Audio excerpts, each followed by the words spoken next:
सिमानामा नेपाली सेनाले भटाभट मार्यो भारतीय नागरिक, भारतीय मिडियाले लगायो यस्तो आरोप। भारतलाई कसैले हल्लाउन नसक्ने भन्दै फेरि देखाए मोदीले दादागिरी, छिमेकीले भारतको छवि बिगार्न हर प्रयत्न गरेको लगाए गम्भीर आरोप। चीनले दियो अमेरिका, बेलायत र अस्ट्रेलियालाई कडा चेतावनी, तत्काल ओकस गठबन्धन खारेज गर्न आग्रह। भारतको पन्जाब राज्यमा पाकिस्तानी प्रधानमन्त्री इमरान खानले गरे मुख्यमन्त्रीको सिफारिस, भारतभर हलचल पैदा। मधेस स्वायत्त बनाउने महन्त ठाकुरको दाबी, मधेस स्वायत्त बनाउन प्रयास जारी रहेको दिए आश्वासन। कोरोना पोजिटिभ एमाले अध्यक्ष केपी ओलीको स्वास्थ्य अवस्था कस्तो छ त, यसबारेमा पुरै जानकारी। र चीनले फेरि गर्यो ताइवानमा हवाई हमला, 39 फाइटर विमानले घेरे ताइवानको भूमि। नमस्कार, ग्रेटर नेपाल टिभीले तयार पारेको न्युज अपडेटबाट विवश बुढाथोकीको यहाँलाई हार्दिक स्वागत छ। अब सुन्नुहोस् पुरा समाचार।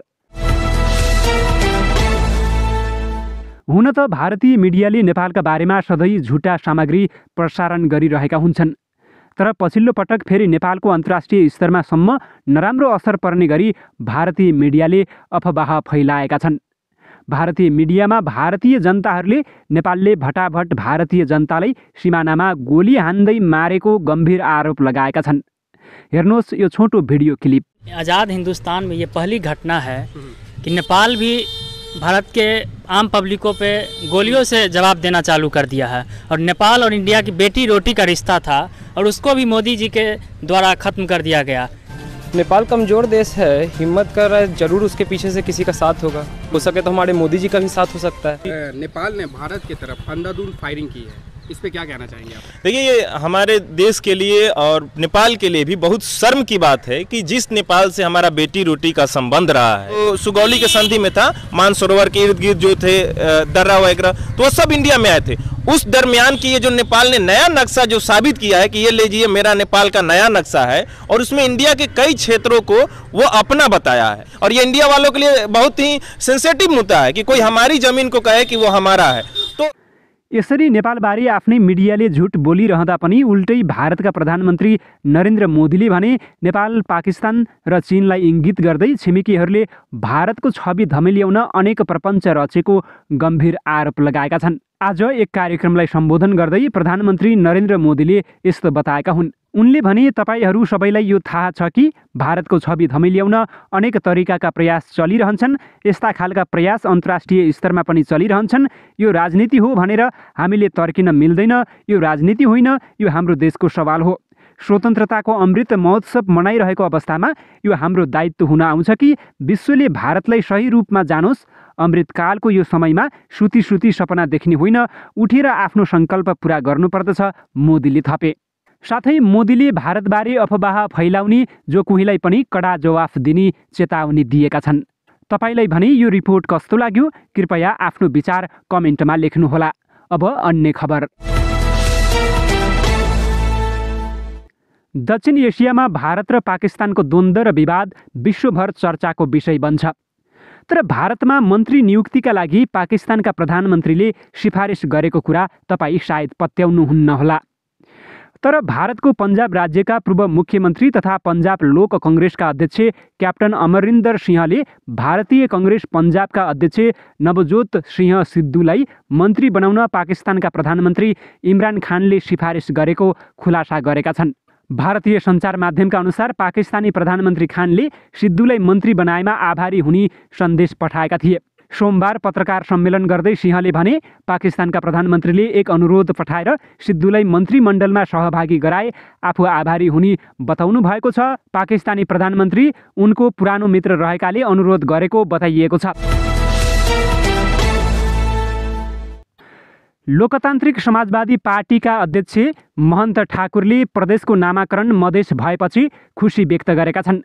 सोमबार जनकपुर धाममा लोसपाले आयोजना गरेको अगुवा नेता कार्यकर्ता भेलामा बोल्दै अध्यक्ष ठाकुरले मधेस नामाकरणबाट इतिहास रचिएको बताएका हुन्। उनले मधेस 8वटा जिल्लामा सीमित नभएको समेत बताएका छन्। उनले भने, मधेसी संस्कृति बोकेका पूर्वदेखि पश्चिमसम्मको सम्पूर्ण भूभाग मधेस हो। उनले अघि थप्दै भने, मधेस 8 जिल्लामा मात्रै सीमित रहेको भनेर बुझ्नु हुँदैन। पूर्वदेखि पश्चिमसम्म मधेसी संस्कृति र जीवन पद्धति बोकेको सबै क्षेत्र मधेस हो। तर एक राज्यको रूपमा रूपमा तपाईहरूले मान्यता प्राप्त गर्नुभएको हो। मधेस राज्य प्राप्त भए पनि स्वायत्तताको सङ्घर्ष जारी नै रहेको उनले बताएका छन्।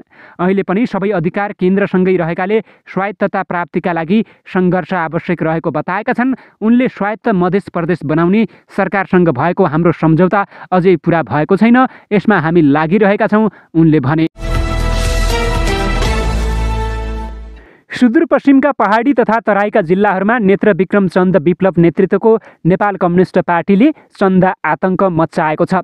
विभिन्न जिल्लाका विभिन्न सामुदायिक वन कर्मचारी, जनप्रतिनिधि तथा संस्थाबाट विप्लवका कार्यकर्ताले चन्दा असुल्न थालेका हुन्। सुदूरपश्चिम प्रदेशको राजधानी समेत रहेको कैलालीमै पनि विप्लवका कार्यकर्ताले चन्दा असुलीको आतङ्क फैलाएका छन्।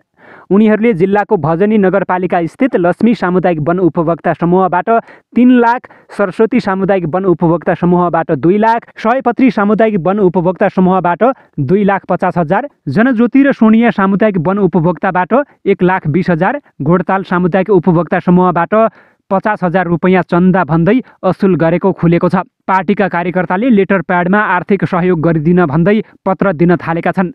हामीलाई सहयोग गर्न पत्र पठाएका थिए, थोरै रकम दिन खोज्दा तोकेरै 2 लाख माथि दिन भनेर दबाब दिए, हामीले बाध्य भएर रकम दियौँ, एक उपभोक्ता समितिका अध्यक्षले भने। चीनले बेलायतलाई चेतावनी दिँदै कोल्ड वार प्लेबुकको पालना नगर्न भनेको छ। यसबाट आगामी दिनमा कुनै परिणाम ननिस्कने चीनको भनाइरहेको थियो। यसअघि बेलायती शीर्ष अधिकारी र रक्षा मामलाका जानकारहरूले अस्ट्रेलियाली समकक्षीसँग कुराकानी गरेका थिए र ओकसलाई अघि बढाउने बारे जोड दिएका थिए। उनीहरूले रुस चीन भेटवार्ताका लागि एक वैचारिक गुटको संयोजनका बारेमा कुराकानी गरेका थिए। बेलायतको यस कदमपछि चीनले प्रतिक्रिया जनाउँदै चेतावनी दिएको हो। ओकस अमेरिका, बेलायत र अस्ट्रेलिया सहभागी एक रक्षा सम्झौता हो। यस सम्झौताको पछाडि अमेरिकाको उद्देश्य चीनको यस क्षेत्रमा बढ्दो दबावलाई कम गर्नु रहेको बताइएको छ।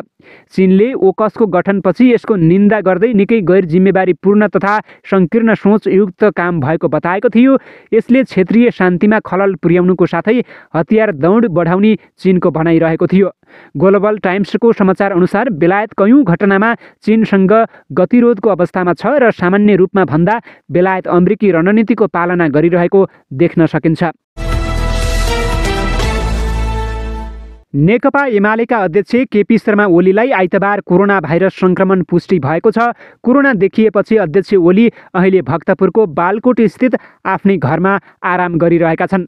पूर्व प्रधानमन्त्री समेत रहेका ओलीको अवस्था सामान्य रहेको उनका प्रेस संयोजक रामशरण बजगाईले बताएका छन्। अध्यक्षज्यू घरमै आराम गरिरहनु भएको छ, स्वास्थ्य अवस्था सामान्य रहेको छ उनले भने। ओलीको 2 पटक मृगौला प्रत्यारोपण गरिएको हो। यद्यपि कोरोना सङ्क्रमणपछि उनको स्वास्थ्यमा जटिलता भने नआएको बताइएको छ। यसअघि खाइरहेका नियमित औषधि खाइरहनु भएको छ, अरू थप केही छैन बजगाईले भने। कोरोना सङ्क्रमणपछि ओलीले भेटघाटका कार्यक्रम बन्द गरेका छन्।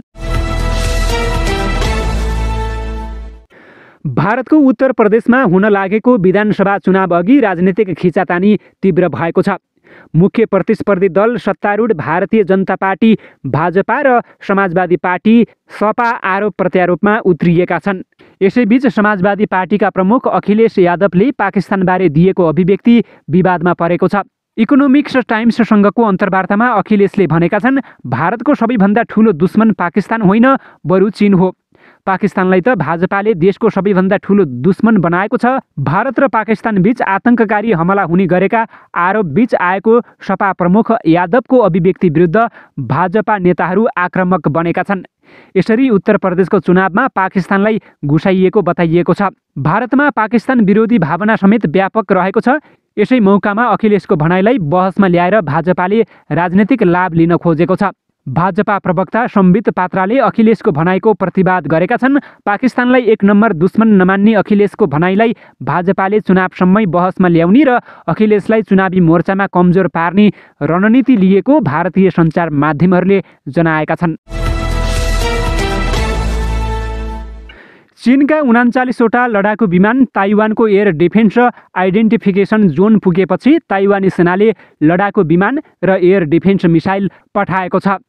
चिनिया विमानहरूको गतिविधि निरीक्षण गर्नका लागि आफूले सैन्य स्रोत सक्रिय गरेको ताइवानको रक्षा मन्त्रालयले जनाएको छ। अमेरिका र उसका साझेदारहरूको युद्धपोत आइतबार फिलिपिन सागर पुगेकै दिन चीनले ताइवान नजिक लडाकु विमान उडाएको हो। गत अक्टोबर महिनापछि चीनले अत्यधिक सङ्ख्यामा विमान उडाएको यो पहिलो अवसर हो। ताइवानका पृथकतावादी र तिनका विदेशी समर्थकहरूलाई कठोर चेतावनी दिनको लागि विमान उडाइएको चीनका नेता तङ सिजुनले बताएका छन्। ताइवानलाई चीनले आफ्नै एक प्रान्त मान्ने गरेको छ र विगतमा ताइवान चीनबाटै टुक्रिएको थियो। भारतीय प्रधानमन्त्री नरेन्द्र मोदीले भारतलाई कसैले पनि हल्लाउन नसक्ने चेतावनी दिएका छन्। भारतीय प्रधानमन्त्री नरेन्द्र मोदीले भारतको 100औं स्वतन्त्रता दिवस अघिसम्म सरकारले नयाँ भारत बनाउने लक्ष्य राखेको बताएका छन्। स्वर्गीय नेता सुभाष चन्द्र बोसको प्रतिमाको अनावरण गर्दै प्रधानमन्त्री मोदीले भने स्वतन्त्र भारतको सपनाका लागि कहिले विश्वास नगुमाउनु, भारतलाई हल्लाउने अहिलेसम्म विश्वमा कुनै शक्ति छैन, सरकारले स्वतन्त्र भारतको सपना साकार पार्ने लक्ष्य पूरा गरेको उनले बताएका छन्। हवस् त, यिनै खबरसँगै ग्रेटर नेपाल टिभीले तयार पारेको न्युज अपडेटको समय सकिएको छ। प्रत्येक पलका ताजा अपडेटको लागि हामी तपाईँको माझमा छौँ। नमस्कार।